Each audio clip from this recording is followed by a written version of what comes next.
என்னோட வணக்கத்தை தெரிவிச்சுக்கிறேன். சார் ஸ்டார்ட் பண்ணையிலே ஒரு வேர்ட் சொன்னாரு. என்ன வேர்ட் சொன்னாரு? எல்லாரும் ஞாபகம் இருக்கா? என்னது? எல்லாரும் ஹாப்பியா இருக்கீங்களான்னு கேட்டாரு. இப்ப எல்லாரும் ஹாப்பியா இருக்கீங்கன்னு நினைக்கிறேன். எல்லாரும் ஹாப்பியா இருக்காங்க?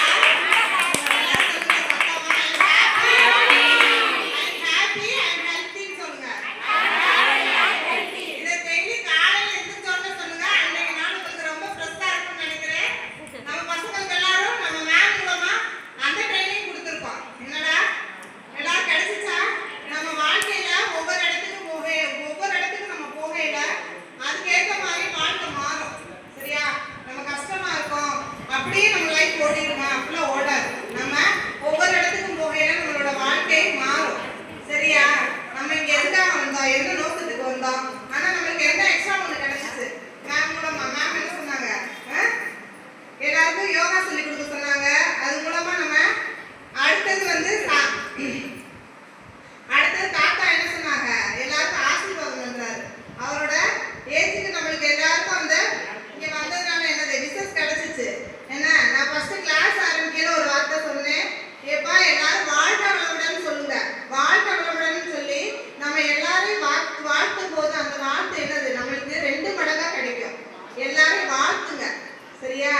இதே 3வது விஷயம், இன்னொரு சார் வந்திருந்தாங்க. அந்த சார் என்ன சொன்னாங்க? மேம் எனக்கு ஒரு ஹெல்ப் பண்ணாங்க, அது மூலமா இவ்வளவு தூரம் நான் வளர்ந்துருக்கேன் அப்படின்னு சொல்லிட்டு அந்த சார் சொன்னாங்க. அப்ப ஒருத்தருக்கு உதவி செய்யணும். நம்ம மட்டும் வளர்ந்தா போதுமா?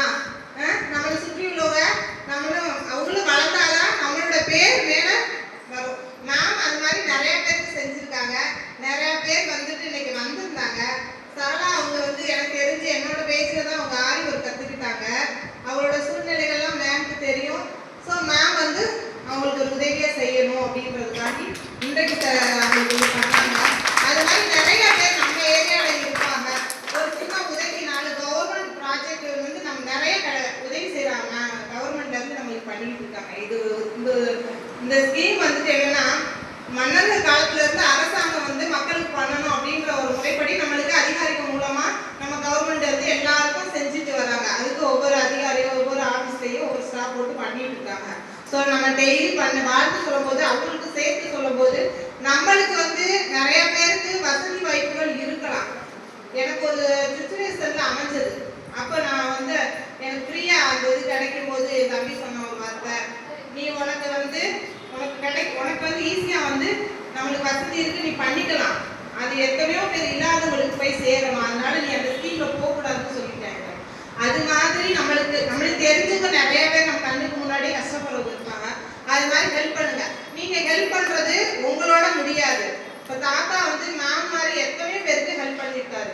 அவரோட பிள்ளைங்க எல்லாம் நல்லா இருக்காங்க, இன்னும் நல்லா இருப்பாங்க. ஏன்னா அவரோட அடுத்த ஜெனரேஷன்ன்றதை விட அடுத்த ஜென்மம் வேற, கர்மா வேற இருக்கு. என்ன அந்த மாதிரி போகையில கூட அடுத்த பிறப்பு அவருக்கு நல்ல புண்ணிய பிறப்பா கிடைக்கும். அது மாதிரி ஒரு சின்ன பிள்ளைகள்கிட்ட விதைச்சு விடுங்க. சின்ன பிள்ளைகள்கிட்ட உதவி செய்யற ஒரு குணத்தை விதைச்சு விடுங்க. நான் இன்னைக்கு என்ன டாபிக் எடுத்துட்டு வரேன்னா சும்மா தான் வந்தேன். நான் சார் சொன்னதுல இருந்து ஒவ்வொருத்தர் சொல்றதுல இருந்து ஒவ்வொரு பாயிண்ட் கேட்டேன். அந்த மாதிரி நம்ம ஒவ்வொரு இடத்துக்கு நம்ம போகையில அங்கே அவங்க பேசுறதெல்லாம் சும்மா விடாது. சார் என்ன சொன்னார் நல்லா கவனிச்சிங்களா? சார் நம்ம எல்லாரும் பாட்டு டான்ஸ் சார் என்ன சொன்னாரு? அந்த பாட்டுல உள்ள கருத்து சொன்னாரு. இதுதான் அவங்க வேறமான ஒரு இடத்துல இருக்கிறதும் நம்மளுக்கும் நம்ம ஆளுங்க வந்தவங்களுக்கு என்னாச்சு, ஒரு நாளைக்கு போகணும் எல்லாரும் அந்த இடத்துல தான் வந்திருக்கோம். அப்படி ஒரு 1/2 மணி நேரம் அந்த சர்டிபிகேட் வாங்குறது கூட அவங்களால இருக்க முடியல. இதே வீட்டுல போய் பொழுதுபோக்கா பேசிக்கிட்டு இருப்பாங்க. அதுதான் நம்மளோட குணங்கள். நம்ம ஒவ்வொரு இடத்துக்கு போகையில அதை பயனுள்ளதா மாத்திக்கணும் முயற்சி பண்ணுங்கடா. எல்லா இடத்துலயும் வெயிட் பண்ணுங்கடா. வெயிட் பண்ணி அங்க என்ன நடக்குதுன்னு தெரிஞ்சுக்கோங்க. அப்ப நம்ம வாழ்க்கை ஒவ்வொரு இடத்துல மாறிக்கிட்டே போகும். ஒரே மாதிரி நம்ம இருக்கக்கூடாது. சரியா? அடுத்து உதவி செய்யறத பத்தி உங்க பிள்ளைகள்கிட்டே சொல்லுங்க. இப்ப நிறைய பேர் டான்ஸ் ஆட முன்னாடியே வரமாட்டேங்கிறீங்க. இப்ப எல்லாருக்கும் டான்ஸ் ஆட தெரிஞ்சிருச்சுல மேடமே டான்ஸ் ஆடுறாங்க. அதுதான் நம்மளுக்குள்ள நிறைய விஷயங்கள் இருக்கு. நம்மள முதல்ல அது மாதிரி நம்மளுக்குள்ள நிறைய திறமைகள் இருக்கு. நம்ம மலர் அகாடமிக்கு போயிட்டோம்னா இங்க போக முடியாது. மேம் பொறுத்தவரை நான் ஃபர்ஸ்ட் பேசுறதுக்கே பயந்து சார் ஃபர்ஸ்ட் ஸ்பீச் கொடுக்கவே சார் வந்திருந்தாங்க. அந்த எங்களோட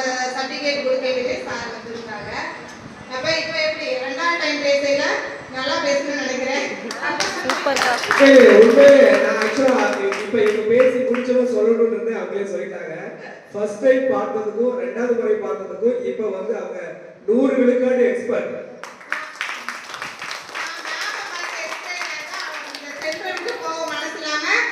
என்னன்னு தெரியல, டியூஷனுக்கு பாப்பாவை கூட்டிட்டு வந்தேன், அப்படியே இங்கே வர வர வர இந்த இடத்த விட்டு போக மனசுல இங்கே தங்கியாச்சு.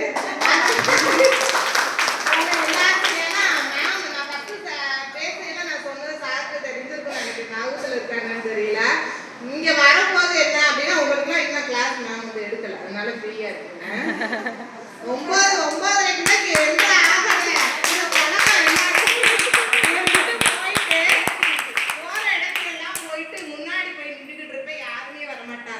ஒவ்வொரு யூனியன் ஆஃபீஸ்க்கும் அங்கேயும் சரி நிறைய பேர்கிட்ட நிறைய இடத்துல இப்போ லோனுக்குலாம் அப்ளை பண்ண போயிருந்தேன், கிராமத்துல இருந்து வரணும். அந்த பிள்ளைங்க சொன்ன டைத்துக்கு நான் இங்கே இருக்கேன், அது வரவே வராதுங்க, 2 மணி 3 மணி ஆகும். இது எனக்கு பழக்கமாயிடுச்சு.